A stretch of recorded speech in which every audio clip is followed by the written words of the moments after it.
Hello बच्चों, welcome to the channel concepts to grades, जहां हम बदलते हैं आपके सारे कॉन्सेप्ट्स को ग्रेड्स में। इस वीडियो में हम पढ़ेंगे सीबीएसई क्लास 10th का मैथ्स चैप्टर 1 रियल नंबर्स। इस वीडियो में हम देखेंगे fundamental theorem of arithmetic, HCF और एलसीएम क्या है और उनके बीच का रिलेशनशिप, और इर्रेशनल नंबर्स को इर्रेशनल कैसे प्रूव करते हैं। सीबीएसई बोर्ड के हिसाब से इस चैप्टर का वेटेज 4 या 5 मार्क है, तो एंड तक वीडियो जरूर देखिएगा। चलिए शुरू करते हैं फंडामेंटल थ्योरम ऑफ अरिथमेटिक से। पहले रिवाइज करते हैं प्राइम और कॉम्पोजिट नंबर्स क्या है। हमें पता है कि ऑल नेचुरल नंबर्स को डिवाइड किया गया है प्राइम और कॉम्पोजिट नंबर्स में। प्राइम नंबर्स वो नंबर्स होते हैं जिन्हें सिर्फ 1 या वो खुद डिवाइड कर सकते हैं, और कॉम्पोजिट नंबर्स को कोई और नंबर भी डिवाइड कर सकता है। फंडामेंटल थ्योरम ऑफ अरिथमेटिक ये कहता है कि हर कॉम्पोजिट नंबर को प्रोडक्ट ऑफ प्राइम नंबर्स में लिखा जा सकता है, जैसे कि 6 is equal to 2 into 3, 24 8 into 3।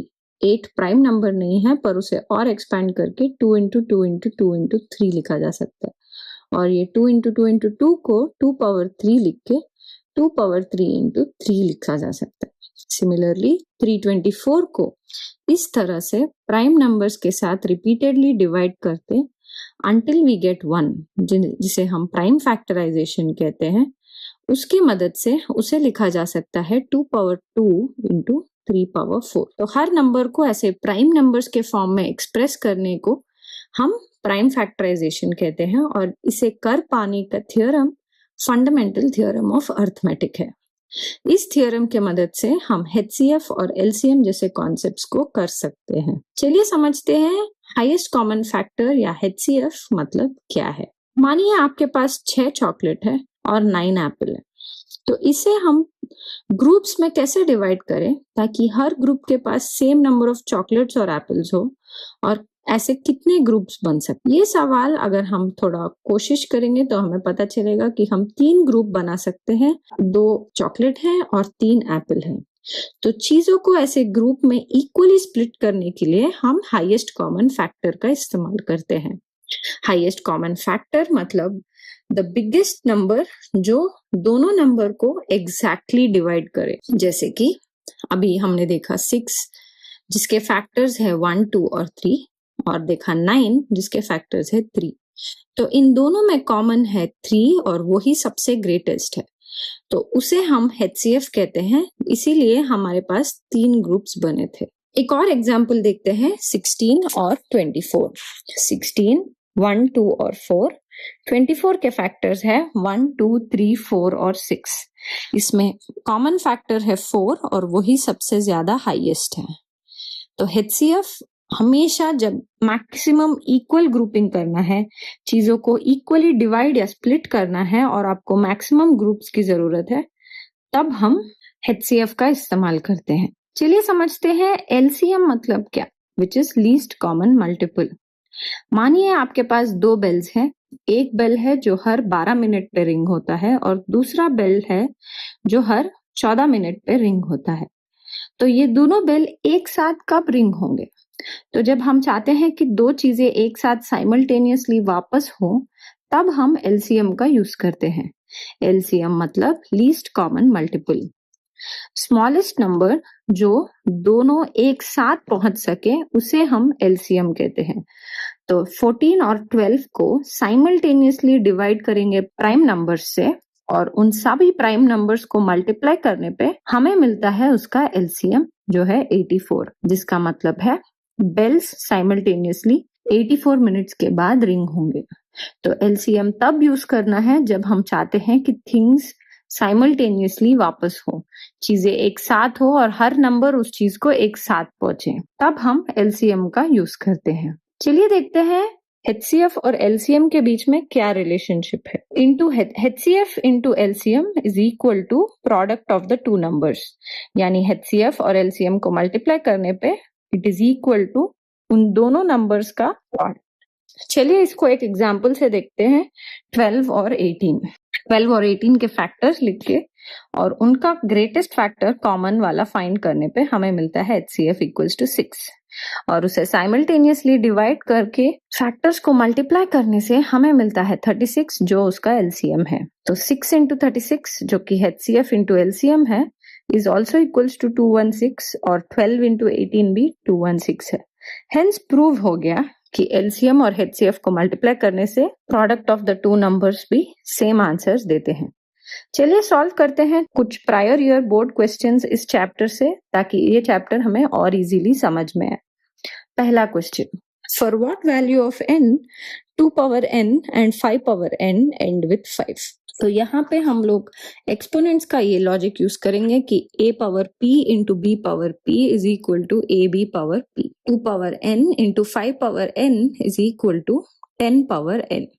तो n के हर वैल्यू को ट्राई करने पे 1, 2 एंड 3 हर जगह मुझे सिर्फ 10, 100 और 1000 आ रहा है। ऐसे और जाएंगे तो सिर्फ जीरोस बढ़ रहे हैं पर कहीं 5 नहीं दिख रहे। तो हम कह सकते हैं कि n अगर ग्रेटर देन 1 है तो नंबर हमेशा 0 से एंड होगा ना कि 5। तो फाइनली हम ये कह सकते हैं कि ऐसा कोई वैल्यू नहीं है n के लिए जहां पे 2 power n into 5 power n 5 से एंड हो। चलिए देखते हैं दूसरा सवाल। If a is equal to 2 power 7 into 3 power 10 and b is equal to 2 power 3 into 5 power 7 तो HCF ऑफ AB क्या है? हमें लेना है प्रोडक्ट ऑफ स्मॉलेस्ट पावर दोनों के कॉमन फैक्टर्स से। सो दोनों के कॉमन फैक्टर 2 और 3 है और स्मॉलेस्ट पावर है 2 पावर 3 और 3 का पावर है 7। तो HCF होगा 2 पावर 3 इंटू 3 पावर 7। आगे बढ़ते हैं तीसरा क्वेश्चन पे। Traffic lights at 3 different signal road crossings change after every 48, 72 and 108 seconds respectively. If they change simultaneously at 7 AM, what time will they change together next? तो यहाँ पे पूछा जा रहा है वापस साइमल्टेनियसली चीजें कब होंगे, उसका मतलब है LCM। तो 48, 78 और 108 को साइमल्टेनियसली प्राइम फैक्टराइज करेंगे और उनके सारे प्राइम फैक्टर्स को मल्टीप्लाई करने के बाद हमें मिलता है LCM जो है 1872 सेकेंड्स, जिसे हम मिनट्स और सेकेंड्स में कन्वर्ट करेंगे तो मिलेगा 31 मिनट्स 12 सेकेंड्स। तो नेक्स्ट बेल रिंग होगा 7:31:12 AM को। तो ये एक सवाल है जिसमें हम LCM यूज करते हैं।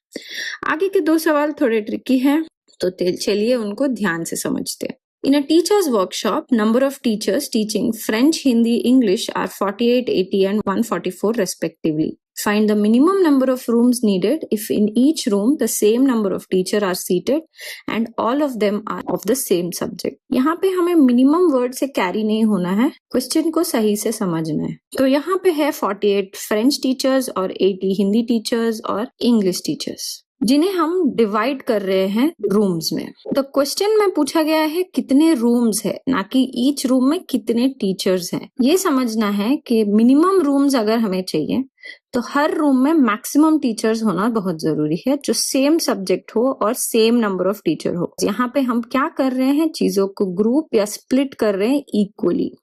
तो इसका मतलब है हमें चाहिए HCF 48, 80 और 144 का। मैक्सिमम टीचर्स को एक रूम में डालने का कोशिश करेंगे तो फिर हमें पता चलेगा कितने रूम्स बन सकते हैं। 48 के फैक्टर्स है 3 इंटू 2 पावर 4, 80 के फैक्टर्स है 5 इंटू 2 पावर 4, 144 के फैक्टर्स है 9 इंटू 2 पावर 4।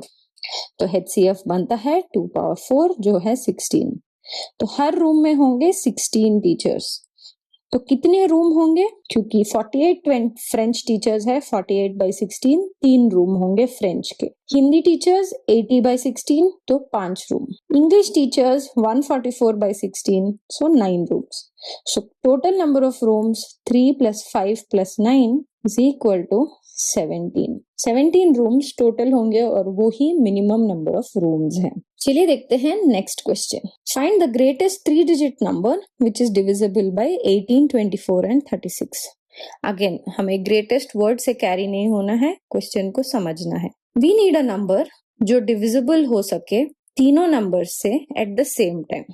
सो क्योंकि हम चाहते हैं कि एक चीज सेम टाइम पे हो, हमें चाहिए LCM जो डिवाइड करे।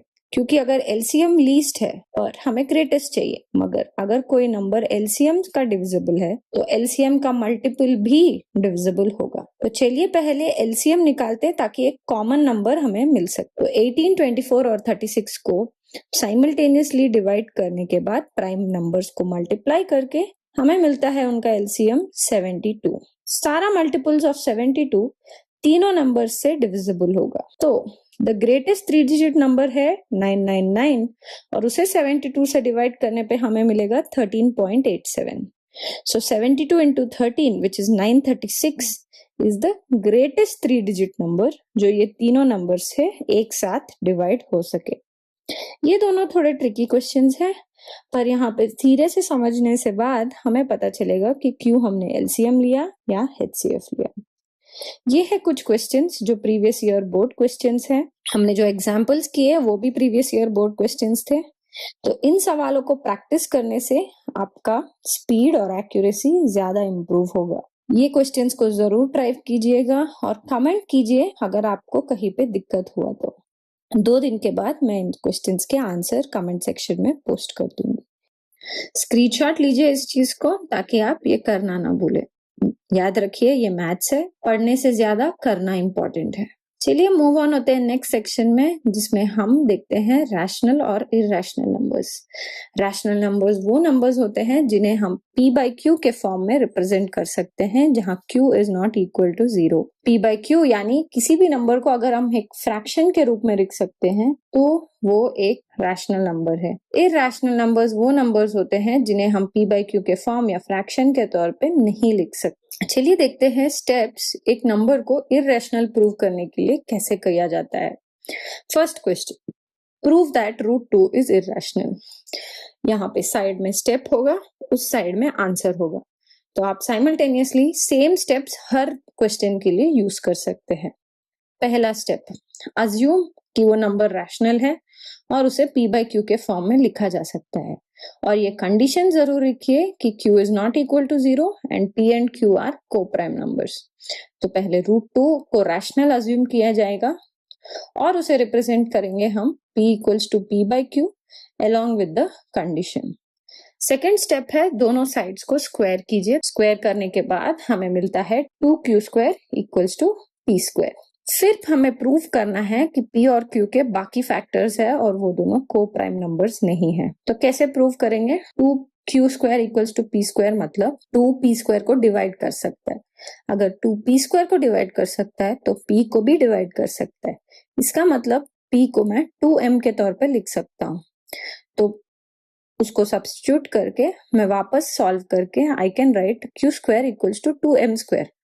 वापस q स्क्वायर भी 2 से डिविजिबल हो रहा है, उसका भी एक फैक्टर है 2, मतलब p और q के और भी फैक्टर्स हैं अदर देन 1, जिसका मतलब है p और q को प्राइम नंबर्स नहीं है। फिर हमें प्रूव करना है कि ये जो कॉन्ट्रडिक्शन आया है वो इसलिए आया है क्योंकि हमने अजम्पशन गलत लिया। तो ये कॉन्ट्रडिक्शन आया है बिकॉज हमने अज्यूम किया कि रूट 2 रैशनल है, तो इसलिए रूट 2 इरैशनल है।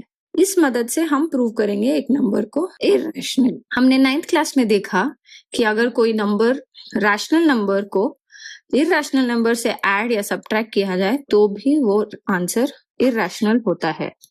चलिए देखते हैं कि कैसे हम दिखा सकते हैं कि 3 माइनस रूट 2 इरैशनल है। तो पहला स्टेप सेम है कि उसे हम अज्यूम करेंगे कि वो रैशनल है और उसे रिप्रेजेंट कर सकते हैं p by q के फॉर्मेट में, और यहाँ का कंडीशन है कि p और q इंटीजर्स है और q is not equal to 0। Assuming that 3 minus root 2 is rational और उसे equal to p by q लिख के उसका कंडीशंस मेंशन कीजिए। फिर इक्वेशन को रीअरेंज कीजिए, जैसे सारा इरैशनल साइड एक तरफ और रैशनल एक तरफ आ जाए। जैसे यहाँ पे root 2 will be equal to 3 minus p by q और root 2 is equal to 3q minus p by q। तीसरा स्टेप है हमें प्रूव करना है जो पार्ट इंटीजर्स के साइड पे है वो रैशनल है, हेंस नॉन इंटीजर साइड भी रैशनल है। तो root 2 is equal to 3q minus p by q। 3 minus p by q एक रैशनल नंबर ही होगा क्योंकि 3p और q सब इंटीजर्स है। तो उसका मतलब है रूट 2 भी रैशनल होगा। यहाँ पे आप प्रीवियस मेथड यूज करके रूट 2 को इरेशनल दिखा सकते हैं। अगर ये क्वेश्चन कम मार्क्स का है तो हमें सिर्फ मेंशन करना है कि हमें पता है कि रूट 2 इरेशनल है, यहाँ पे कॉन्ट्रडिक्शन आ रहा है। तो जैसे ही कॉन्ट्रडिक्शन आया हम इमीडिएटली लिख देंगे कि कॉन्ट्रडिक्शन इसलिए आया है क्योंकि हमने अजम्पशन गलत लिया कि 3 माइनस रूट 2 रैशनल है, तो उसका मतलब है 3 माइनस रूट 2 इरैशनल है। ऐसे हम प्रूव करेंगे जब इरैशनल नंबर्स के साथ एडिशन, मल्टीप्लिकेशन या डिवीजन या सब्ट्रैक्शन हुआ हो। तो ये दोनों क्वेश्चन जरूर ट्राई कीजिए जिसमें आपको रूट 7 को इरैशनल प्रूव करना है। आप वही स्टेप यूज कर सकते हैं जिसमें हमने रूट 2 को प्रूव किया। वैसे ही आप 9 प्लस रूट 7 को भी इरैशनल प्रूव कर सकते हैं जैसे हमने अभी देखा। आपको इसमें कहीं पे भी दिक्कत हो तो जरूर कमेंट कीजिए, मैं आपको मदद कर पाऊंगी। तो ये था सीबीएसई का क्लास 10th मैथ्स का चैप्टर 1 रियल नंबर्स, जिसमें हमने फंडामेंटल थ्योरम ऑफ अर्थमेटिक देखा, एचसीएम, एलसीएम और इरैशनैलिटी को प्रूव किया। प्रैक्टिस कीजिए, ट्राई दीज क्वेश्चंस जो इस वीडियो में दिखाए गए, और एनसीईआरटी के एक्सरसाइज क्वेश्चंस को जरूर प्रैक्टिस कीजिएगा। याद रखिए ये मैथ्स है, प्रैक्टिस के बिना कुछ भी नहीं होगा। कमेंट कीजिए अगर आपको कहीं पे भी कुछ दिक्कत हो रहा है, कुछ क्वेश्चन आंसर नहीं हो रहे हैं, और मैं उसका सॉल्यूशन जरूर दूंगी। चैनल को सब्सक्राइब कीजिए और इस वीडियो को लाइक कीजिए।